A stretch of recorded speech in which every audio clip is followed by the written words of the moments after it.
안녕하세요. 라운피플 양정현 연구원입니다. 앞으로 저희가 간단한 논문 리뷰 컨텐츠를 진행하려고 합니다. 가장 첫 번째 주제로 잡은 것이 바로 데이터 어그멘테이션입니다. 최근 RCCV 2019에서 현믹스라는 논문이 발표되었는데요. 이 부분을 리뷰하기에 앞서 먼저 2017년에 나온 컷아웃 논문부터 리뷰해보려고 합니다. 컷아웃 논문의 제목은 바로 Improved Regularization of Convolutional Neural Networks with Cutout입니다.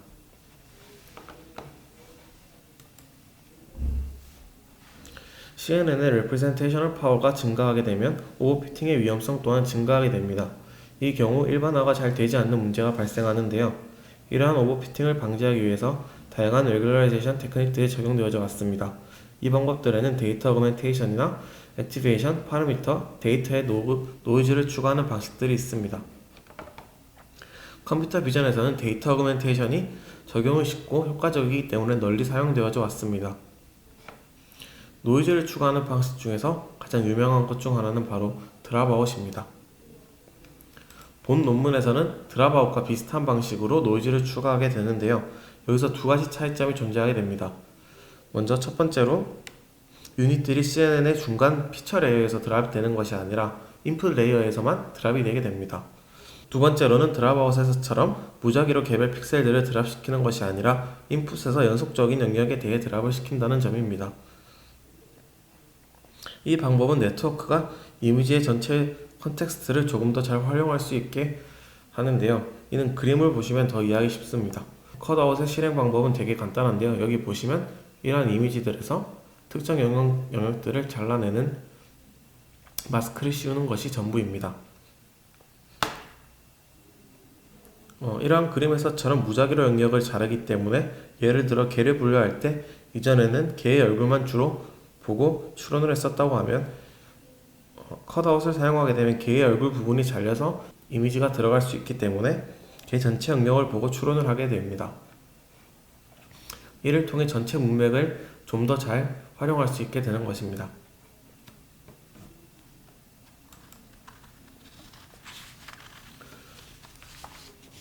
관련 연구 중에서는 드랍아웃에 대해서만 간략하게 설명드리려고 하는데요. 드랍아웃은 풀리 커넥티드 레이어에서는 레귤라이징 하는데 매우 효과적이라고 알려져 있지만 컨볼루셔널 레이어에서는 풀리 커넥티드 레이어에서만큼 뛰어난 성능을 보여주지 않는다고 합니다. 이는 두 가지 측면에서 해석이 가능하다고 하는데요. 먼저 첫 번째로 컨볼루션 레이어는 풀리 커넥티드 레이어에 비해 이미 파라미터 수가 매우 적기 때문에 레귤러라이제이션이 덜 필요하다는 점입니다.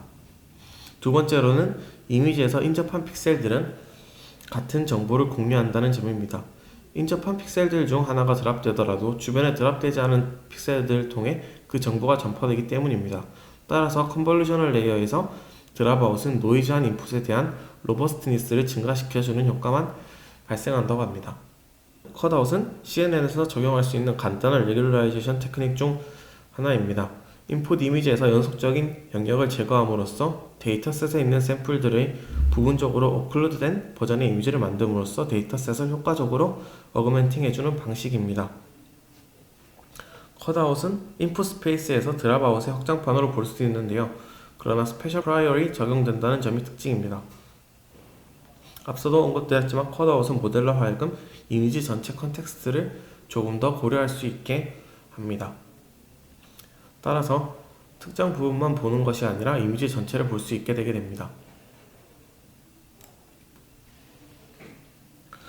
컷아웃이 다른 드랍아웃의 변형들과 다른 점은 바로 중간 레이어에서 유닛들이 드랍되는 것이 아니라 컷아웃은 인풋 단계에서 드랍이 된다는 점입니다. 이는 이미지에서 제거된 비주얼 피처들이 이후의 피처맵에서도 제거되는 효과를 가지게 됩니다. 하지만 다른 드랍아웃의 변형들은 각각의 피처맵을 개별적으로 고려함으로써 어떠한 비주얼 피처가 특정 피처맵에서 제거된다고 하더라도 다른 제거되지 않은 피처맵에 남아있을 수 있게 됩니다.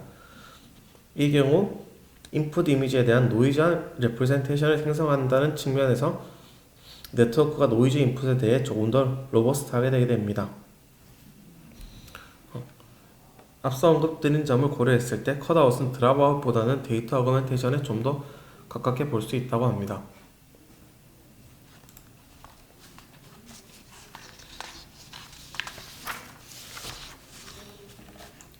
저자는 컷아웃의 주요한 모티베이션이 바로 오브젝트 어클루전에서 나왔다고 합니다. 오클루디드 버전의 샘플들을 생성함으로써 우리는 모델이 실제 세계에서의 오클루전에 대해서도 잘 동작할 수 있게 할 뿐만 아니라 이미지 컨텍스트를 전체적으로 조금 더 고려하여 결정을 내릴 수 있게 합니다.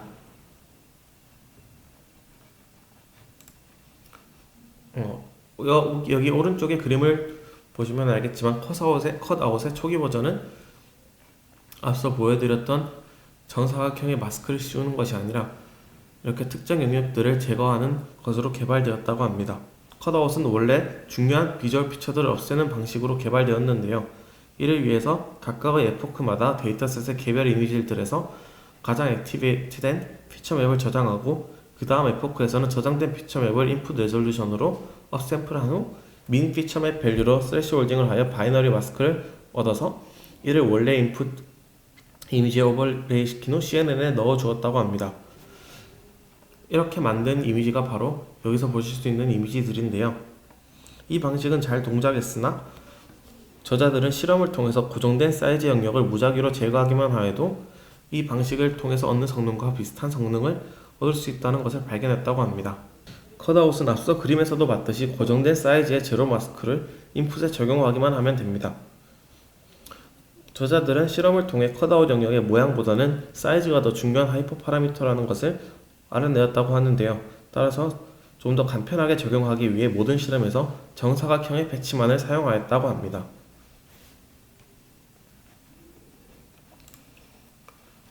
또한 저자들은 실험을 통해서 패치가 이미지 경계 바깥에서 올 수 있게 하는 것이 성능에 매우 중요한 영향을 끼치는 요소라는 것을 발견했다고 하는데요. 이것은 특정 이미지들에 대해서는 조금 더 많은 영역을 볼 필요가 있기 때문입니다. 비슷한 성능을 얻기 위한 대안으로는 컷아웃이 이미지 내에서만 이루어지게 하되 컷아웃을 랜덤하게 50% 확률로 적용하여 이미지 전체를 네트워크가 때때로 볼 수 있게 하는 방법이 있다고 합니다. 이렇게 하더라도 비슷한 성능을 얻을 수 있다고 합니다. 시파 데이터셋에 대한 실험 결과입니다. 앞서 저자가 말했듯이 패치 크기가 정확도에 영향을 미친다고 하였습니다. 그래서 패치 크기는 되게 중요한 하이퍼 파라미터라고 하였는데요. 여기 보시면 스파10 데이터셋에 패치 크기가 픽셀로 나와 있습니다. 그리고 이 Y축에는 밸리데이션 어큐러시가 나와 있습니다. 실험은 각각 5번씩 진행하여 95%의 신뢰 구간을 나타낸 것이라고 합니다. 기존 베이스라인의 경우 성능이 컷아웃을 한 것에 비해 많이 떨어지는 것을 볼 수 있습니다.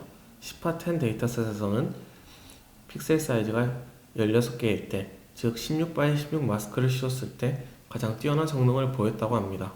시파100에서는 4x4, 8x8, 12x12 이렇게 쭉 적용시켜서 해본 결과 8x8 마스크를 씌웠을 때 가장 뛰어난 성능을 보였다고 합니다. 다음으로는 시파와 SVHN 데이터에 대한 실험 결과를 나타내고 있습니다. 시파10에서는 실험을 통해 16x16, 시파100에서는 8x8, SVHN에서는 20x20 마스크를 사용했다고 합니다. 여기서 C10은 시파10을 의미하며 C10 플러스는 컷아웃뿐만 아니라 기본적인 데이터 어그멘테이션, 미러랑 크롭을 적용한 것을 의미한다고 합니다. 여기는 시파100 SVHN을 나타냅니다. 여기 표를 보시면 기본적으로 컷아웃을 적용했을 때 적용하지 않았을 때보다 더 뛰어난 성능을 보인다는 것을 확인할 수 있습니다.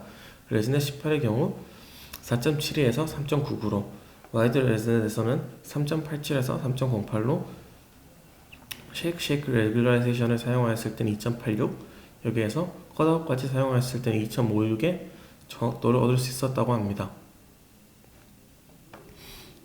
시파100에서는 쉐이크 레귤라이제이션에 컷아웃을 추가했을 때 15.20의 테스트 에러 레이트를 얻을 수 있었다고 합니다. STL10 데이터셋에서 또한 컷아웃을 적용하였을 때 더 향상된 성능을 보였다고 합니다. 저자들은 컷아웃의 효과를 분석하기 위해 각각 레이어의 액티베이션을 크기에 따라 오름차순으로 정렬한 그래프를 나타내었습니다.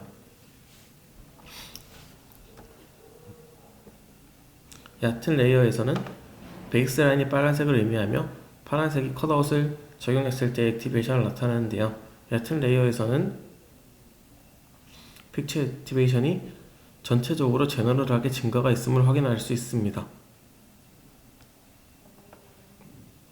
깊은 레이어로 갈수록 분포의 끝인 테일 쪽에서 액티베이션이 좀 더 증가하는 것을 확인할 수 있습니다. 이것은 컷아웃이 네트워크로 하여금 더 다양한 피처들을 고려하여 프리딕션을 하도록 하는 것을 증명하는 것이라고 합니다. 저자는 말합니다.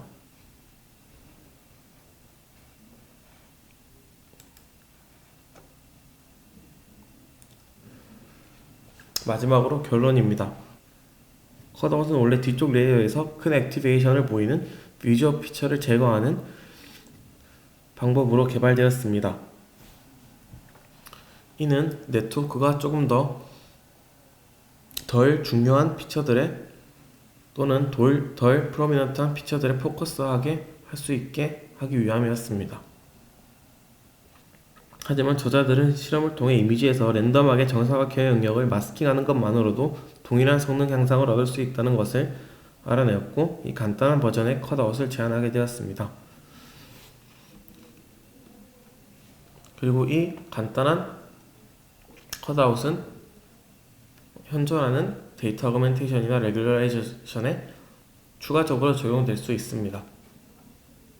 다음 시간에는 컷아웃 이후에 나온 컷믹스에 대해서 논문 리뷰를 하려고 합니다.